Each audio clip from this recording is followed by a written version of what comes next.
Good evening, everyone. I'm Molly. I'm the Executive Director here at the RAL National Association. I'm here with Sandra and Clint from Scott Marketing and Consulting Group. And they are my go-to RAL specialists when it comes to marketing. And we thought that today we would do something different. Something that I don't typically do. Usually it's the same old presentation, and Sandra has a little bit of that. So if you feel more comfortable with that, we'll do that a little bit at the end today. But we're gonna just chat today. We're gonna talk about the questions that people have typed in, people have sent me before this event. If you have questions throughout the event, there is a questions tab on your right-hand side in your control panel, and you can type questions in throughout too.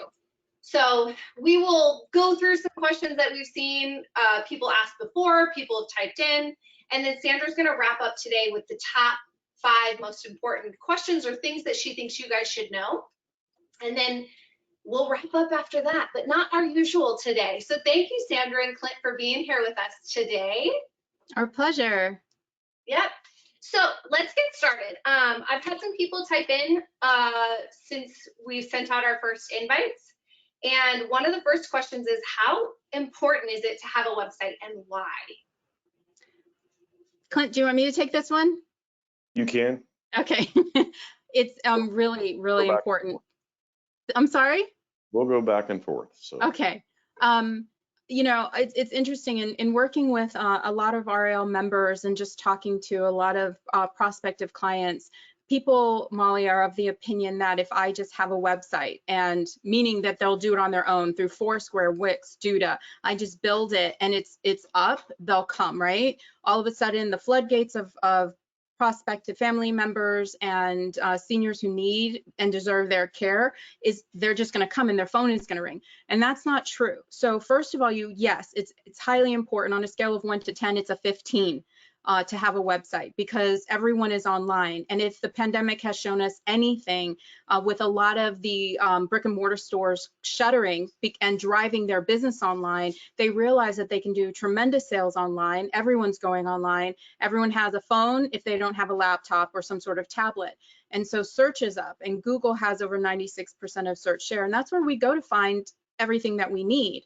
And every statistic that you read, 9 out of 10 people will buy local and do a search for near me before they ever, visit any sort of brick and mortar store. So it's really vital to any business, especially in RAL Home, especially when we're talking about our loved ones' care, to have a website. And then secondly, to make sure that you have a search engine optimization strategy in place so that people can find you. Because it's not just enough to have one, but it's more also equally important to then make sure that you have an SEO strategy in place that continually changes, that stays ahead of all the changes, Google algorithm changes, Bing and Yahoo changes, so that you can continue to be found by, people who need you. Yeah, and I can't tell you, I'm sure we've all done this, right? Where you are, especially when it has nothing to do with someone you love, a doctor or anyone, you want to look and see their online presence. Are they even online? And I can't tell you how many times, because now we're an association that represents thousands of care homes across the United States. These are care homes owned by mom and pops that started many, many years ago, or still running to this day. Many of them don't have websites. You can't find them. And then when you get in you search for them, they show up in some, seniorcare.com website, but they have no information on it. There's nothing there. And it's like, why would I choose?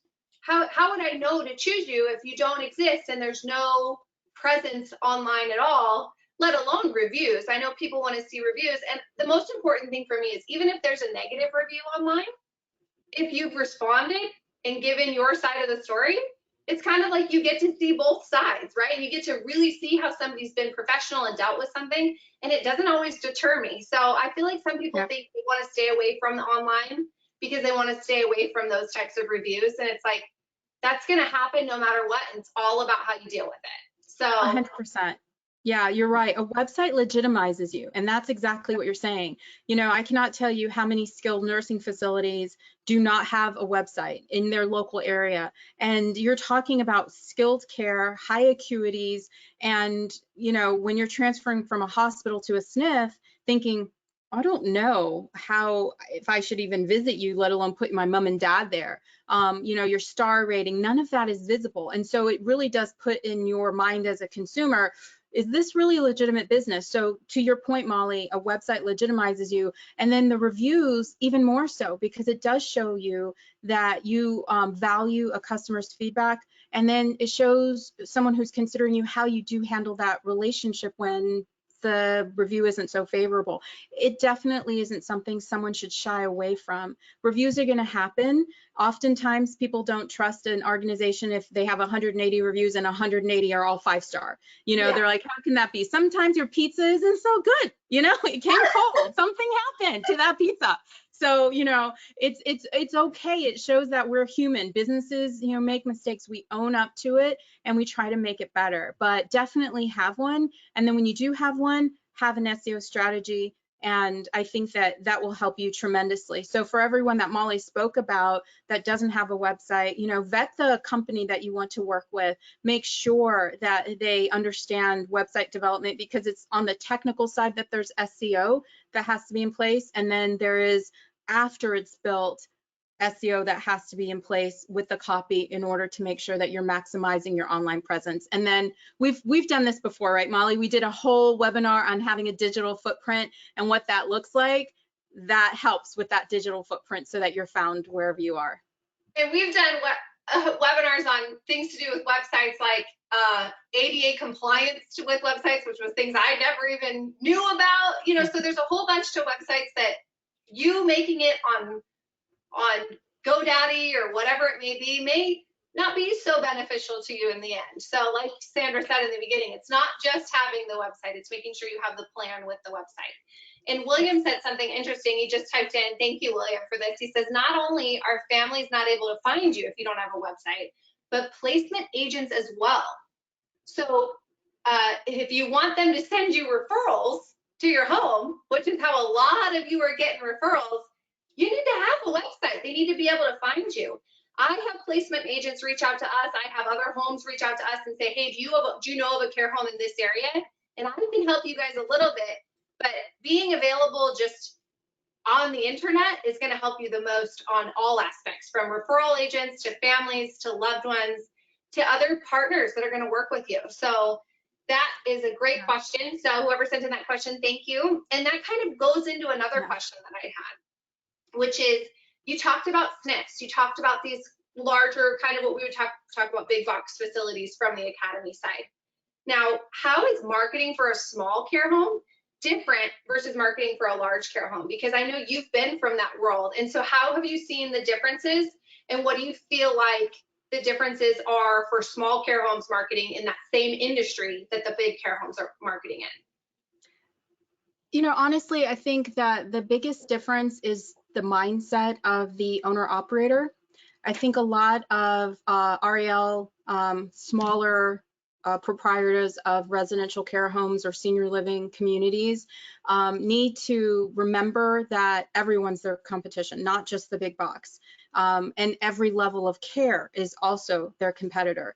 And so you have to put on this marketing hat that says, how can I be as competitive as I need to be?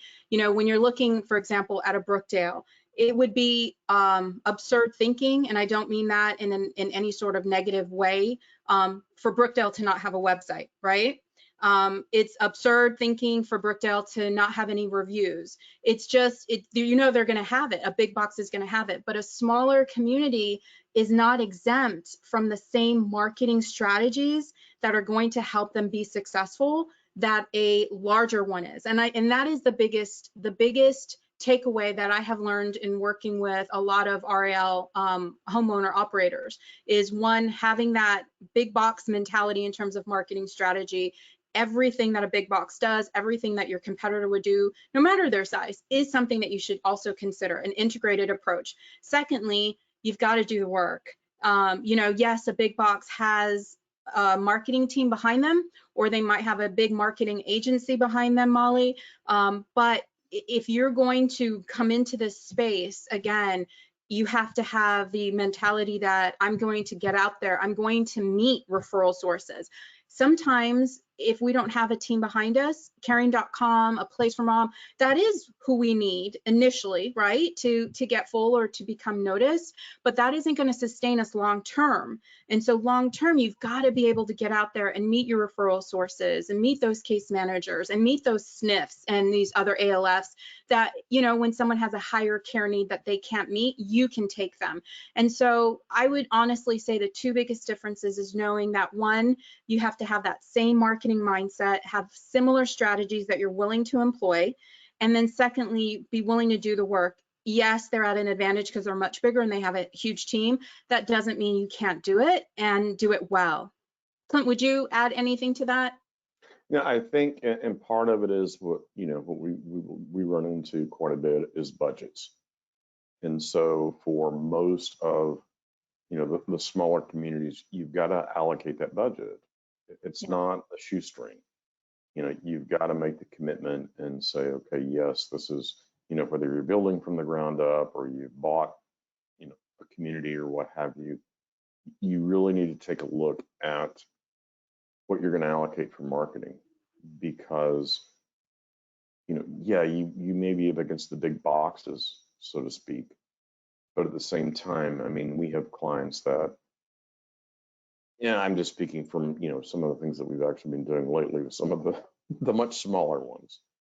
But if you find the right organization or the right agency or what have you, then you know, you can make it work. You know, you don't have to have $10,000 a month in a budget.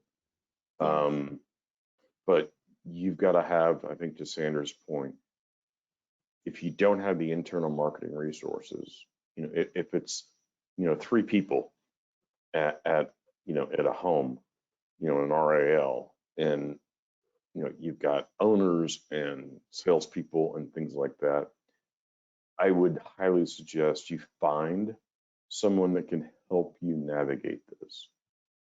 You know, I mean, God knows we would love to, but if it's a local, you know, a local agency or something like that, we have clients all over the country, and we deal with that, and we manage, and we try and find very integrated programs, because that's really what you need.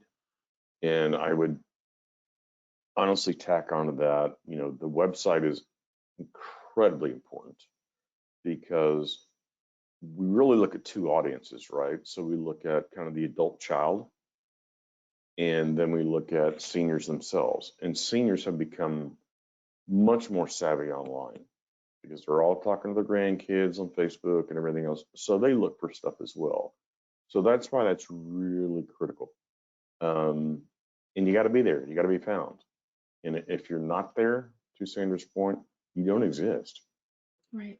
And it doesn't have to be, you know, a 50-page website. It just needs to have content and substance. And the best thing that you can do, quite frankly, is build your own reviews. So if you've got, you know, folks in the home or their children, that type of stuff, solicit that and use that. So some of that will negate some of the junk you see online with the 5 stars and 4 stars and all that, because we all know that 80% of the online reviews are people that are usually, for lack of better terms, and I apologize for my French, are pissed off. And they They're either really happy or really upset. Exactly. So it's, you know, but the ones that are incentivized in some way to make that review, right? will True. post in a heartbeat. So there's ways to mitigate that, but there's a whole, if you take a look at it from an integrated approach, the other thing that I might add, if you don't mind, is regarding social. And that's for anyone on this call. It's whether it's your LinkedIn page, your Facebook page, or quite frankly, your own personal Facebook pages or things, or even your own personal LinkedIn page, be extremely careful with what you post, because it's out there.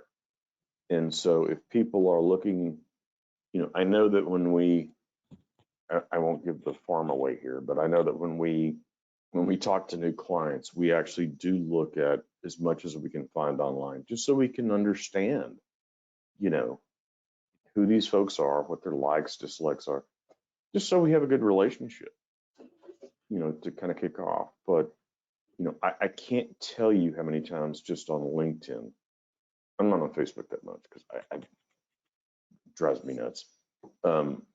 But as far as, I can't tell you how many times on LinkedIn that I will hop on there and people that are directors, VPs, managers of businesses go off on political, religious, or social rants. And your name's on there and you're connected to it. So be extremely careful and try and be as neutral as possible, or just literally focus on, you know, good content that people would find interesting. Because once it's out there, it's out there. Yeah, and I feel like the best, we have some amazing members, right? And I feel like the best, most involved care homes that are on social media, they're posting fun games or like TikTok video challenges or fun things that they're doing as activities with their residents with social media to get people to interact with their posts, which then get it out to more people, which gets them more exposure, which also keeps it lighthearted and fun, right? So if we talk about politics, we talk about all these other things, it's like people don't want to know those personal things about you. They want things to be lighthearted and fun, especially for the people living in your care home, right? Yeah. So I agree with you, Clint, 100%. And William, I love all the things you're putting in today. He goes, I find that facilities are hesitant to spend money on marketing, yet they spend tens of thousands of dollars a year in referral fees. Ain't that the truth? William, I hear you. Amen. If you spend the money on marketing, you'll not need to pay referral fees. Marketing equals move-ins. William, you need to be on the panel. Yes. Speaking truth right here. Sorry, William, I should have invited you to the panel today. William is so right. He really is. And I mean, from your earlier point, William, about referral sources, you know, that includes a case manager who is at, you know, whatever community and or hospital and knows that this patient can't live safely, independently at home and needs an assisted living community, or had a hip replacement, oh my gosh, had a brain scan, they realize they have the beginnings of dementia, needs a memory care community. And so how are they going to find you? These case managers, and you know, in a hospital, you have to be on that preferred list. Is your RAL home on their list? If they're not, they're going to look. And so William brings a really great point about making sure that you're online. And then to that end, you know, you can pay anywhere from a percentage for placement of your monthly fee to $3,500. And do you really want to do that literally every single month? Because you're at 100% for a finite amount of time before you have to, you know, unfortunately, you have some turnover and transition in your occupancy, and then you need another resident. And so William is really, really on point with consider how you're using that. And if you're paying all this money to a placement agency, could you have used that money to create a really great marketing plan, a really great integrated approach, which will then allow you to build your online presence, which will allow referral sources that are local to know you, which will help you to do amazing events. I mean, there's so much that can be done. And to Clint's point, not having, you know, $10,000 budget every month, but again, to William's point, if you're going to spend $10,000 on a placement fee, wouldn't you rather have a higher ROI than to know that it's a sunk cost once that person moves in and you're going to have to pay it again?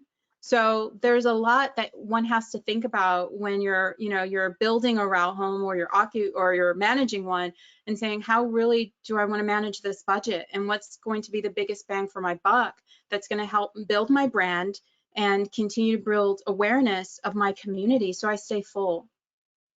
And speaking of that budget, what is a good budget for people to think about creating a website? So if they're just starting from the very beginning, just to get a realistic aspect of getting this process started, what should people expect?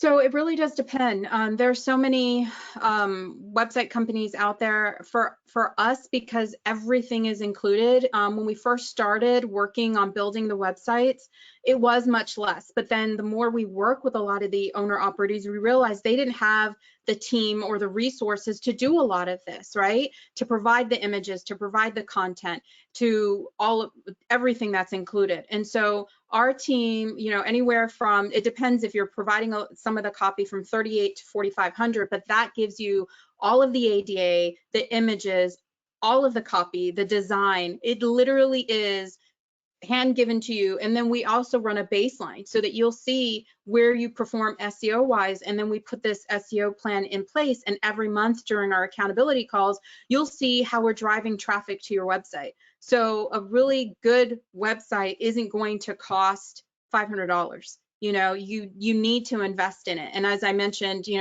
there are some people that want to give us copy and they're like, I paid someone to write this copy. Oh, that's great. Let's optimize it. Let's, figure this out. But with us, it's at least 38 to 45. And that includes everything.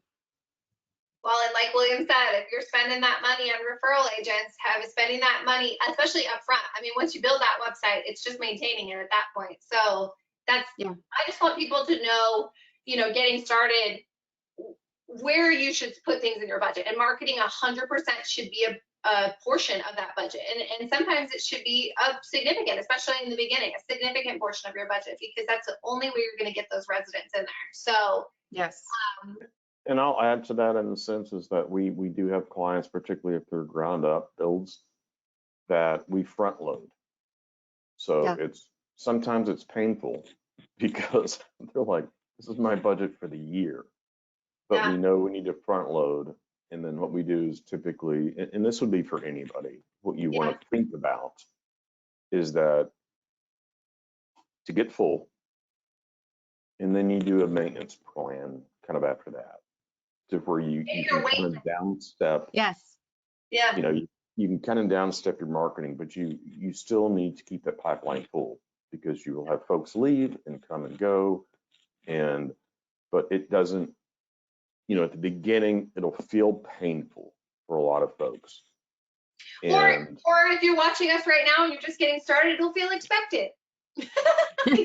That's true. But you're better off. There literally are percentages to where, I think I'm trying to remember the last stat that I looked at, but and everyone's different, but at the minimum, I think it's almost 10% of what your anticipated revenue is, especially in the front end. And then you can kind of stair step that down, and because you'll always do that. But I think to Sandra's point, it's the referral services, it's connecting with the community. It's not just marketing. Yeah. It's everything else involved. So it's an integrated, and it can feel overwhelming at times. So, it's find somebody that can help you. Yeah. At the end of the day. Yeah, and William says here, when the larger facilities such as Brookdale, Sunrise, or Oakmont open a brand new community, they spend $50,000 to $75,000 a month on marketing. So you spending $3,800 to $4,500 on building a website. Your budgets are going to be smaller. It feels bigger because obviously when you're starting out, you don't have all that revenue flowing, right? You don't have millionaires backing you like Brookdale and Fairmont and all them, but they know what's important. So I think to the point, this is what's important to the big boxes, and that's how they stay in business, and that's how they own thousands of these with thousands of beds in them all across the country. So it's important. William also brought something up. It's scalable.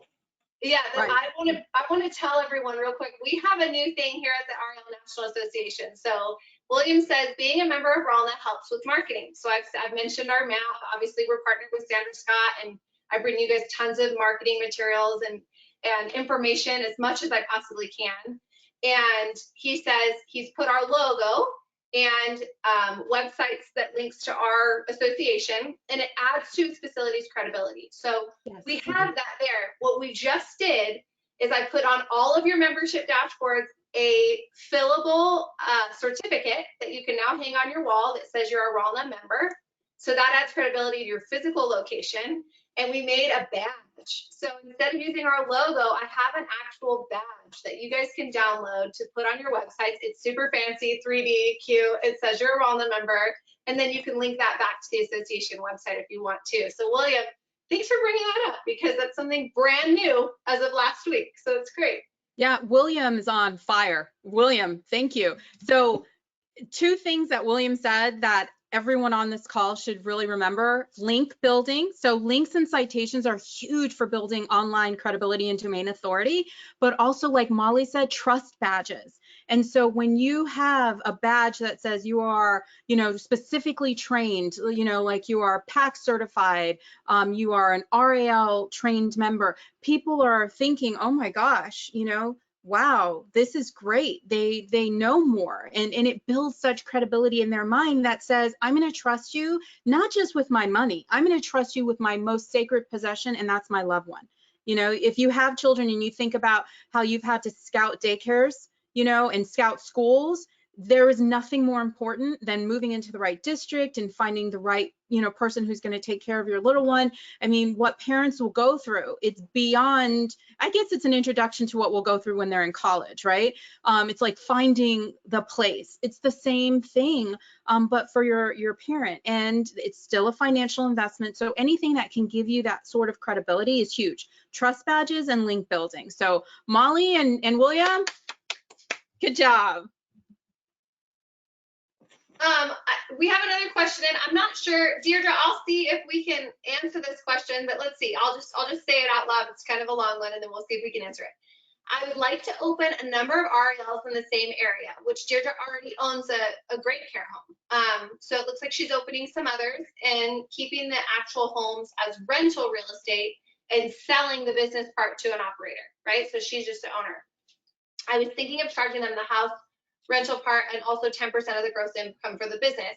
Can you give her advice on this strategy and suggestions? And any suggestions would be great. So like marketing, Deirdre, you're talking about marketing the opportunity. Do you need marketing suggestions on the opportunity? I'll wait for you to respond to that part.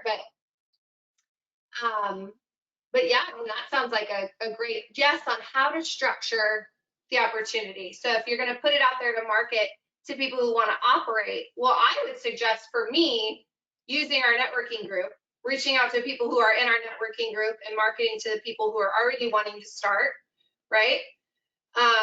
But Sandra, do you have any suggestions for that as far as? I actually don't. I was going to, because I'm not an investor. I don't, I have a lot of knowledge about REITs and whatnot, but it's not something I feel qualified to give advice about. I was actually going to point you back, Deirdre, to RAL. I mean, Jean is like the poster child, for that. I mean, it's brilliant. You have such a brilliant support network that can really help you in that endeavor, because you have constituents that are not only probably interested in purchasing what you have to offer, but have done it, and so I'm quite sure Molly can connect you with them. So I don't feel really equipped to give you advice on that strategy when I think that there's a superstar in your backyard that you can really take advantage of counsel with.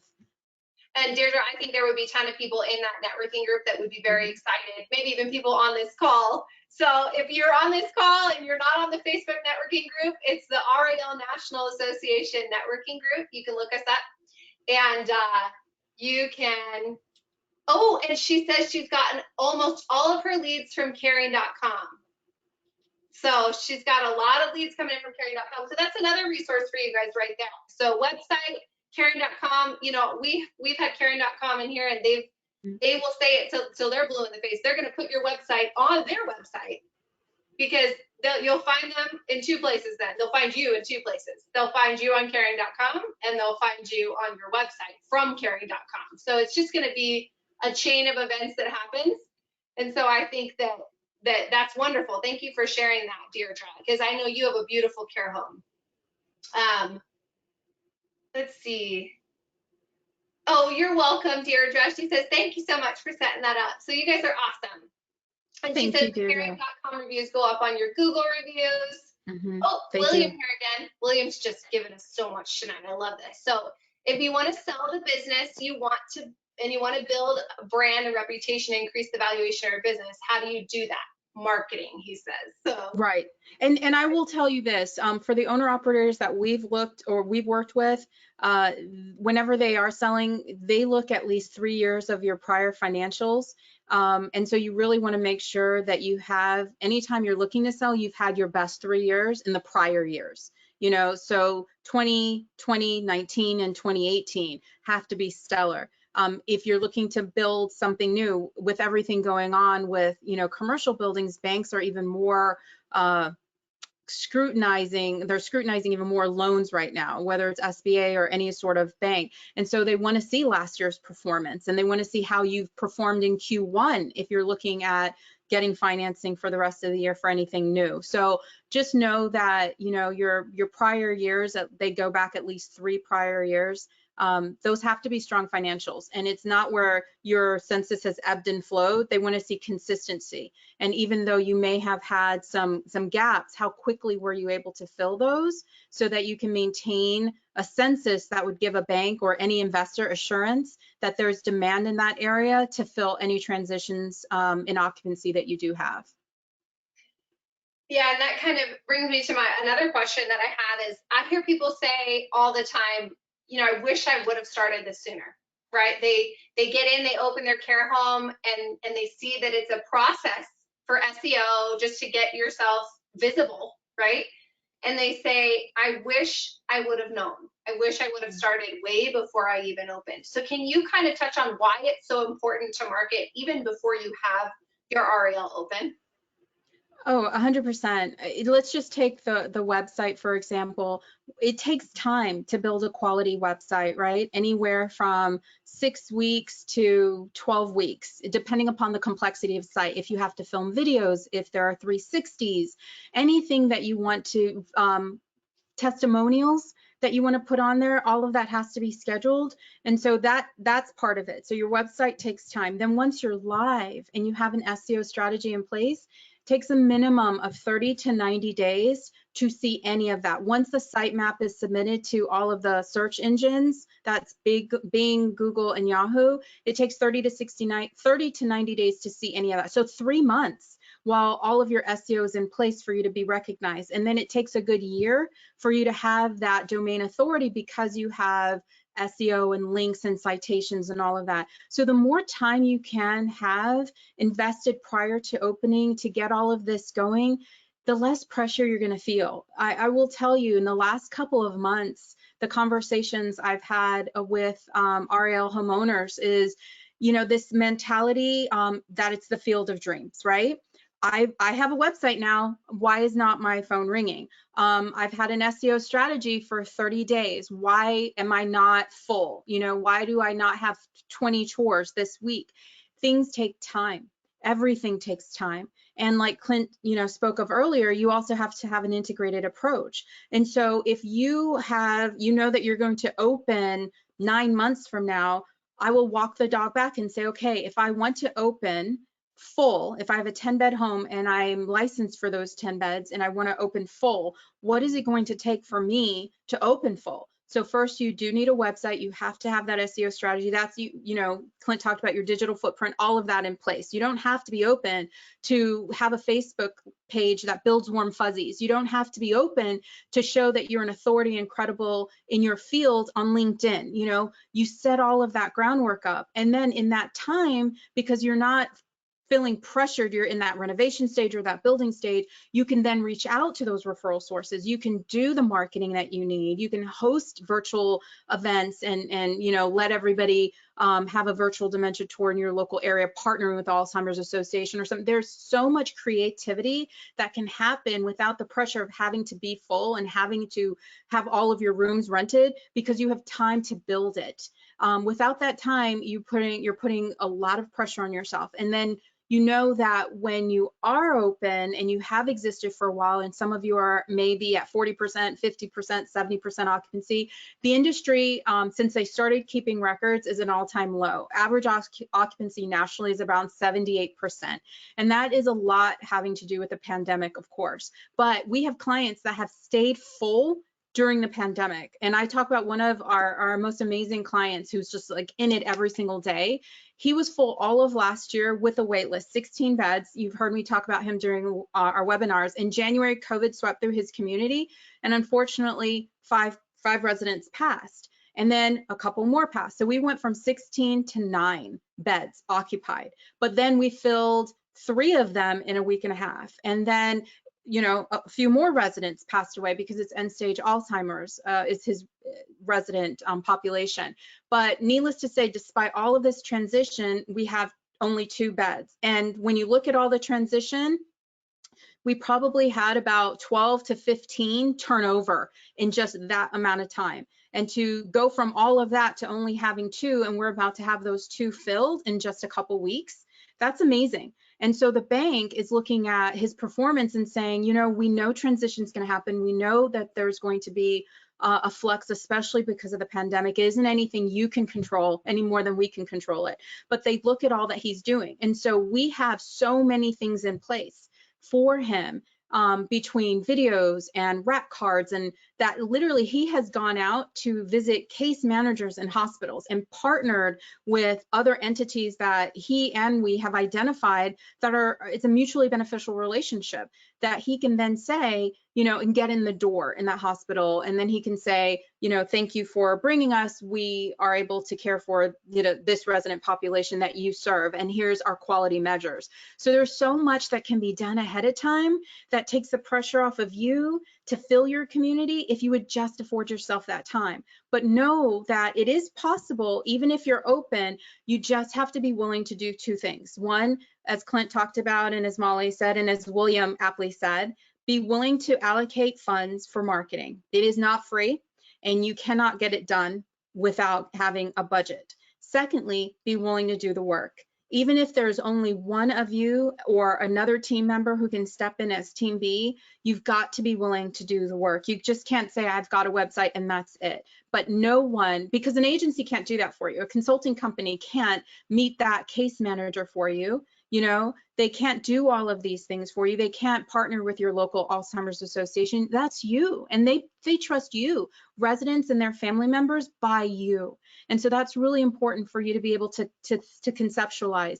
Things take time. The more time you will allow yourself, the better off you are in order to make those pre-sales goals. I mean, Clint and I worked on a massive project together, and we were 92% pre-sold 2 years before we ever opened. And these were $500,000 properties that no one owned, senior living. And it's possible, you know, with 4 construction delays to still have that happen.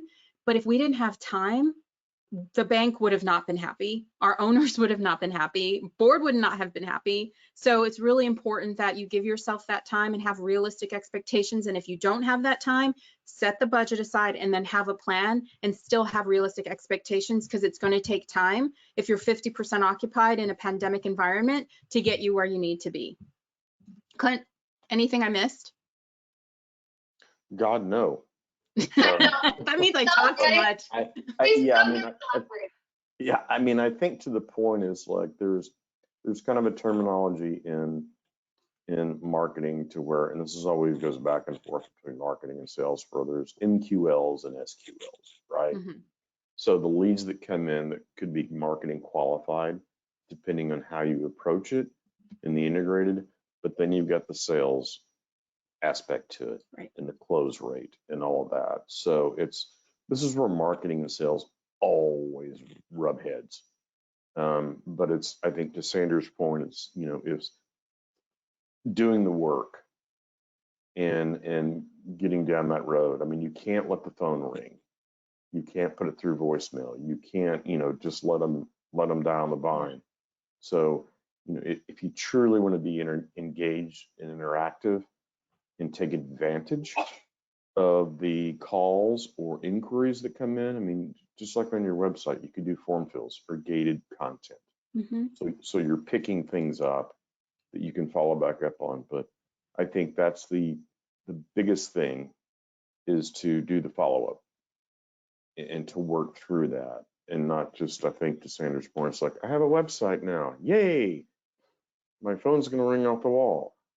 And you know, there's a lot that goes into that. And to her point, you know, even if you do Google AdWords or something like that, that still takes another 90 days. Yes. And Yeah. that's Oh, thank you. Yeah. extremely expensive.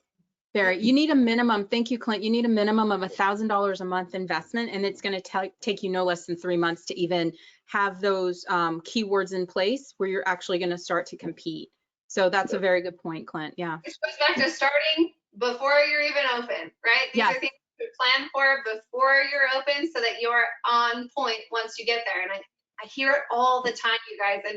And people think I won't be able to get residents until I actually have a home, and that's just not true. Many of our super successful care home owners that open new care homes, yes, they already have an existing care home to, you know, to bring residents, extra residents, or their wait list over to, but they start, you know, they're going through their project, they're documenting the project's process, right? And they have the Facebook page, they have the website to document the process, to document why they're doing what they're doing, to document those warm fuzzies on, you know, their own experience with their grandparents and how it started this whole project for them. And that's what people want to see. They want to see that you're here because you care, and they want to be heard. They want to feel like when they call you, you heard them, you understood them, you want to do the right thing, and you can portray all of that in your marketing ahead of time, while implementing your SEO strategies, while implementing your keywords, all of these things that are necessary to being open. And so I think that's one thing that people just don't realize. And Mark and William has said here, he believes the modern RAL owner has to be a marketing director, right? Or you have a great marketing team, right? So you're just your marketing director that directs your team on how you want to portray yourself online or in any of your marketing materials that you put out. Right. Yeah, your brand is critical. Like, you know, going back to the whole, you know, social media and things like that. I mean, you throw stuff out there, for lack of better terms, it could damage your brand. And so when you respond to calls, when you respond to inquiries, you know, it truly is that discovery process. And I think that that's where, not just in this industry, but almost in every industry, if you're not doing the proper discovery up front, into, you know, to Sandra's point and to your point, Molly, it's feeling like they're heard, right? So it's that caring. It's such a tough situation, right? The choice to put your mom or dad out of their home into a care home, they want to be heard, they want to be understood. And I know when I did it with my grandmother, you don't know necessarily how your loved one, my grandmother, was feeling, right? But you also don't know if you can trust the person that you're handing them over to, right? They're like, hey, here, they need to come live with you because I can't necessarily take care of them. And so those people need to be heard. They need to understand, and they need to know, hey, we deal with people like you all the time, right? We have the understanding of this industry and exactly what you need. Yeah. And Clint's been through that, actually. Yeah, that's what Sandra calls the warm and fuzzies. I do. So, but it's no, I literally went through that with my father-in-law before he passed recently, and it was a challenge. Yeah. Just to get someone to be upfront, straightforward, and get those warm and fuzzies, so to speak, because we had a multitude of options, you know, and this, I mean, we all know this isn't inexpensive on a monthly basis, right? So it's, and some people have private insurance, some people just have Medicare, or a combination of both, or, you know, I can be paying for my father-in-law the majority of it or something. So it's that credibility that Sandra was talking about earlier, but it's that trust. You know, when they call you, you know, this isn't a used car sales lot. Right. I mean, they're looking for care. I mean, to the point of literally, I mean, everyone that's on this call should think about their own parent. Yeah. You know, unless you don't like them. But I mean, at the end of the day, I mean, it's, you know, if I need to put my father somewhere, I want to make sure that I'm comfortable. And they want to feel comfortable because you know, particularly if they're single seniors, or even married still, what have you, they're leaving a house they've probably lived in for 30 or 40 years. Yeah. And so it's, you know, I'm going to leave what I know and how comfortable I am to go somewhere else, because I need the care, or my wife needs the care, or something like that. You better make certain that that front end, quite frankly, when you're doing the discovery and you're talking to them, that is so critical. Yeah.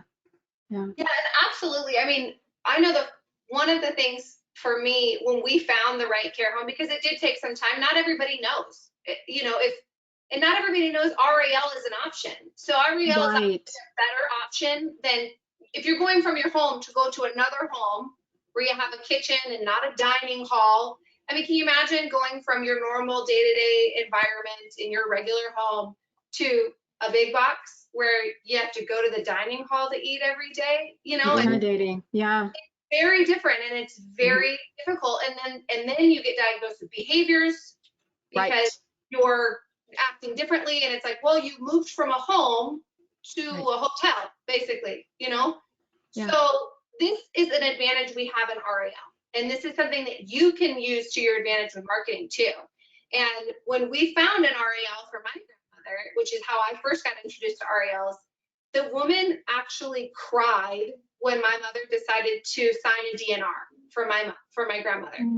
Because she had a pacemaker, she was having a lot of cognitive issues. And so when she signed the DNR, she was not trying to convince us not to do it, but she was sad, and you could actually see her physically sad because she had become a family member of hers in her home, you know, and that's the environment you want to give people. And she was full all the time with a waiting list because of that environment she gave and because of that care that she showed people. So that's what you need to show in your marketing, guys. Yeah, 100%. And Molly, you know, just to piggyback on that, when we do training and when we teach RAL homeowners how to do discovery, how to do presentations, how to do business development, because it's not something you normally know how to do. One of the things I always share is you may have heard the story, right? Someone's experience thinking, oh, this is an adult child who needs a place for their loved one. This is their first time going through this. They were given the devastating news in the hospital that their loved one has dementia, or they have fallen and or visited and found out that, you know, mom hasn't eaten and her house is a wreck and she can't live independently alone anymore. She needs support with everyday things that she could normally do on her own. And so can you imagine what that loved one is going through, recognizing that although her mind is fine, her body is saying, we can't do this anymore. And then the adult child saying, oh my gosh, I can't go through this. I have a child of my own or a job of my own, and or I live in this city. So just remember, have compassion and empathy, like Molly said, that this is someone's life that they're sharing with you, and they're putting trust in you. And even though you may be familiar through training or your RAL home for the last decade, it is their first time sharing this, being vulnerable and intimate about their struggles and their need, and they're putting their trust in you. And when you can build that trust with them, you know, it's just like that wonderful caregiver who took care of Molly's grandmother. That is everything, because at the end of the day, you can have all the facts, but you make your decision based on how you feel about it.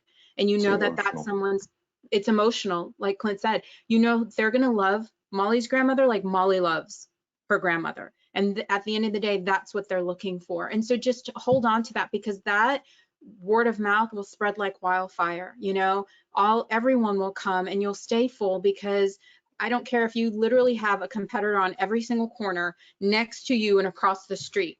You give great care, quality care, and the families know it, and the residents speak about it if they're able to, or, you know, their loved ones talk about it, you will be full, because people know that you're going to love them and you're going to care for them. And you have that empathy and that compassion that really, really matters. And at the end of the day, yes, we're business. We need to stay solvent. We need to have residents in order to make money, to employ people, you know, to be profitable. But if that is missing, if that basic, everything that Molly just talked about is missing, then you're never going to stay full. You may be full for a little while, but it's not going to be continual, because people need to have that genuine understanding that you're there for them. You're in the line of service. You're here to serve them. You're here to take care of them and nurture them and take care of their loved one as if they were your own. And that matters, you know, that matters. That means everything. And Sandra, this has gone so fast. Oh my gosh, it has. Isn't that crazy? So this is great. A question to wrap us up here is, what would be the next step to see how Sandra and Clint can help us with marketing? How does that process work?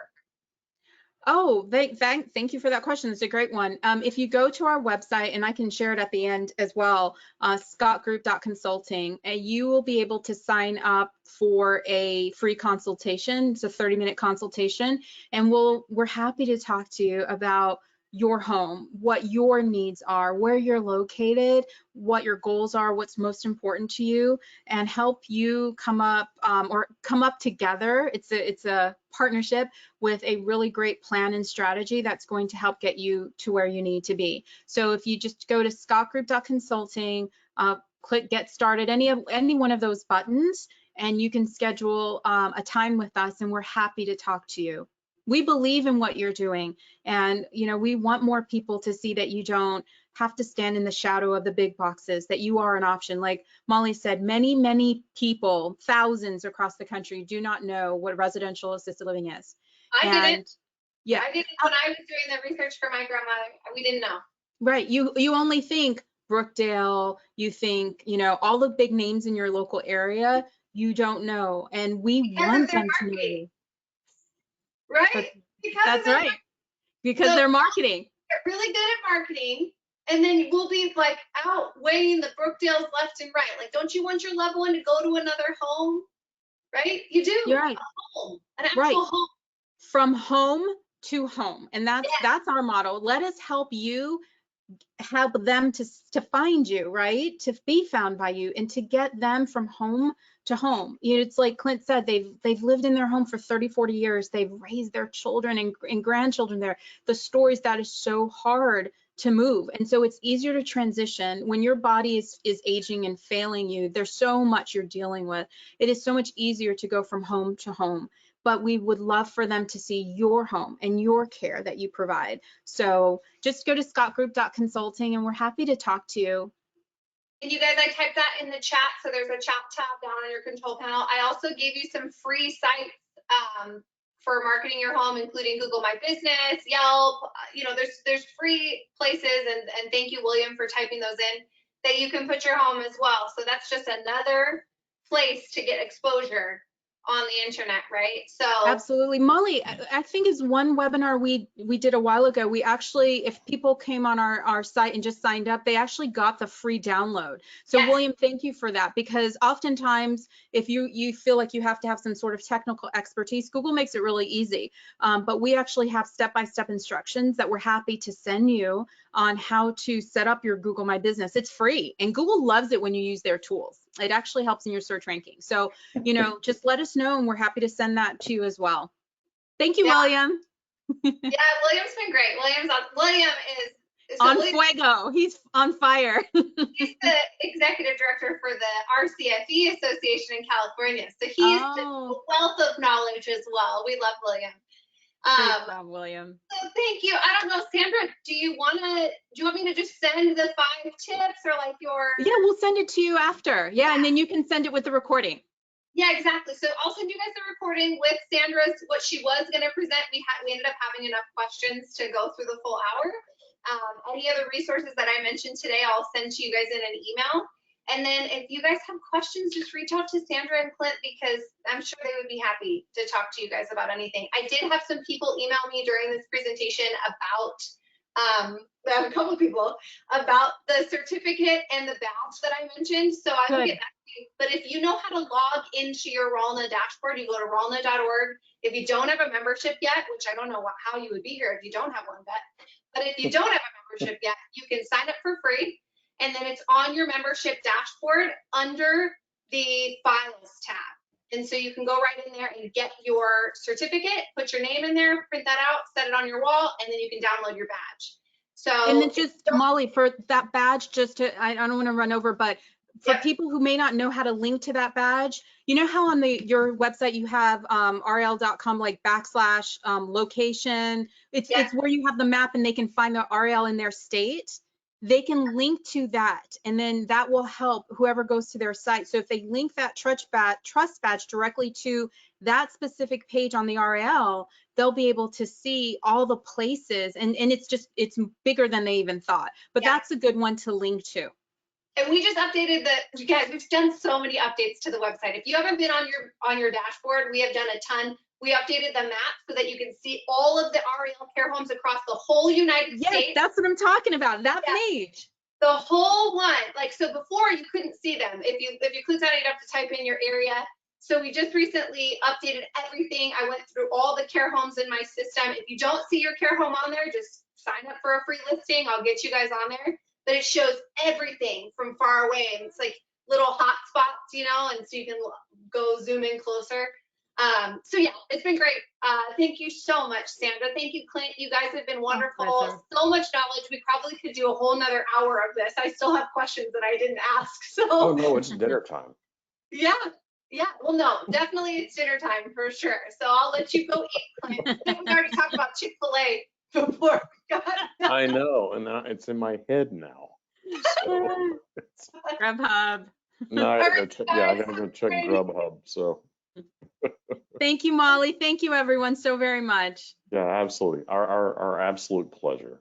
And thanks so much, Molly, for setting this. Yeah, of course. Talk to you soon. Bye, everyone. Bye, guys.